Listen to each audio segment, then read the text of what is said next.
অনেক বোনরাই কিন্তু এরা জানতে চান যে তিনি স্বামীর বাধার মুখে পড়ে পিল খাচ্ছেন, কিন্তু তিনি সন্তান নিতে চান।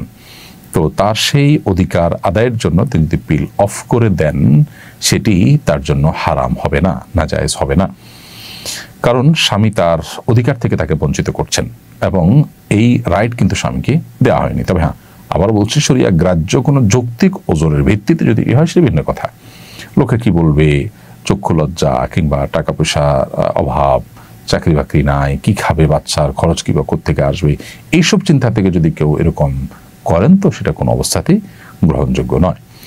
এ বিষয়ে ফতোয়ার বিশ্ববিখ্যাত ওয়েবসাইট ইসলাম কিউ.এ, এটাতে শেখ মোহাম্মদ সালেহ আল মুনাজ্জিদ হাফিজাহুল্লাহর তত্ত্বাবধানে পরিচালিত ওয়েবসাইটে এই ফতোয়া স্পষ্টভাবে উল্লেখ আছে এবং সেখানেও উলামায়ে কেরাম, মুফতিগণ এই মত ব্যক্ত করেছেন যে স্বামী কিংবা স্ত্রী কোনো একজন যদি অপরজনকে সন্তান গ্রহণের অধিকার থেকে বঞ্চিত করেন, তাহলে সেক্ষেত্রে তিনি তার সঙ্গীর অনুমতি ছাড়াও সন্তান গ্রহণ করবার ইখতিয়ার তার রয়েছে, শরিয়া তাকে সে অধিকার দিয়েছে।